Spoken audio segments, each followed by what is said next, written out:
Xo'p, hurmatli kuzatuvchilar, Instagram targetga o'qish uchun birinchi o'rinda Instagram akkauntingizni professional holatga o'tkazgan bo'lishingiz kerak. Buning uchun birinchi o'rinda izmir tugmasini bosishingiz kerak bo'ladi. Va mana shu izmir tugmasi orqali yoki tepada 3.3 ta funksiya orqali ham qilsa bo'ladi. Bu yerda "Приключиться на профессиональный аккаунт" birinchi turgan ko'k knopkani bosamiz va bu yerda nimalar bo'ladi senga, nimalar beriladi deyapti. Birinchi o'rinda statistikani ko'rib borasan. Doimiy tarzda nechta obunachi keldi, qanaqa prosmotr, qaysi video ko'tarilib ketdi ko'rishingiz mumkin. Показать reklama. Reklama yoqishingiz va natijalarini qisman kuzatib borishingiz mumkin va to'lovlar bo'yicha ham ancha-muncha qulayliklarga ega bo'lasiz deyapti. Xo'p. Pastdagi knopkani, tugmachani bosamiz va bosganimizdan keyin navbatdagi oyna ochiladi.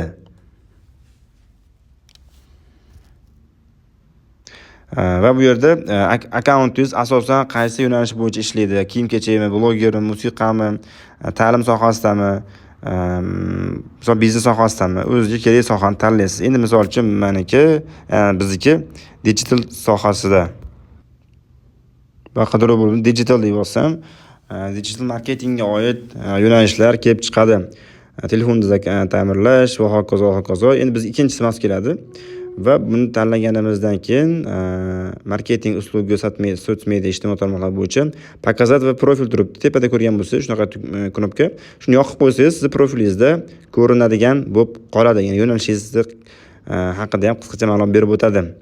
Buni ham yoqib qo'yish tavsiya etiladi. Endi muammo yo'q, hech qanaqa muammo yo'q. Keyingi tugmani bosganimizdan keyin professional akkauntingiz qaysi yo'nalishda bo'lsin, biznes yo'nalishdami yoki shaxsiy o'zingizni shaxsiy brendingizni professional qilmoqchimisiz deyapti. Tanlashingiz mumkin. Biznes profilimda, o'zimda uslugamdagi kitob do'koningizmi, kiyim-kechak do'koningizmi, avtosaloningizmi ishlab chiqarishingizni tanlashingiz mumkin. Bu yerda knopkadan keyin akkauntlaringizni so'raydi, ma'lumotlaringizni kiritib qo'yasiz. Ma'lumotlarni kiritganingizdan keyin Facebook akkauntingizni ham ulaylikmi deydi. Agar Facebookingiz bo'lsa, ulanib oladi. Agar bo'lmasa, propust qilib o'tkazib bo'ladi. Va navbatdagi qadamda professional akkauntda talab etiladigan narsalar bor, 8 ta qadam. Shularda bir 5-6 tasini qilib qo'ysiz, 4 ta 5 tasini qilsangiz ham bo'ladi. Yoki propust qilib ikkita bosib chiqib ketsangiz ham bo'ladi. Ya'ni post qo'y, obuna bo'l, reels joyla, target yo'q, o'zing haqida ma'lumotlarni joyla, yaqinlaringga ulash degan ishlar bor bir nechta. O'shalardan keling bir ikkitasini qilib ko'rsatib beraman. Etap-etap bularni o'zingiz ish jarayonida qilib ketsangiz ham bo'ladi. Muammosi yo'q, oson narsalar. Men bu yerda bitta tanishlaringni auditoriyangga o'zingga qo'sh, obuna bo'l deyapti. Obuna bo'lib qo'yamiz misol uchun. Hop, navbatdagisi esa tanishlarni auditoriyaga yoki WhatsAppdan, SMSdan, elektron pochtadan yubor do'stlaringga, druzingga deyapti. SMSdan mayli tanlaymiz, Skype qilib tanlab olamiz. Bo'ldi, ya'ni 3 ish bajarildi. Shunaqa qilib asosdan ishlarni bajarib boramiz. Navbatdagi ishimiz mana ko'rib turganingizdek, bizda professional panel ochildi. Nechta prosmotr bo'lgan, qanaqa ko'tarilyapti, target natijalari qanaqa bo'ldi?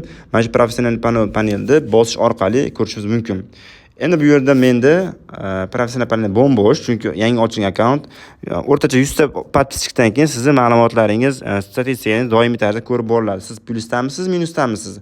Ahvatlaringiz qanaqa bilishingiz mumkin bo'ladi. E'tibor uchun rahmat. Obuna bo'lib qo'yishni unutmang. Keyingi darsda targetga o'qish bo'yicha gaplashamiz.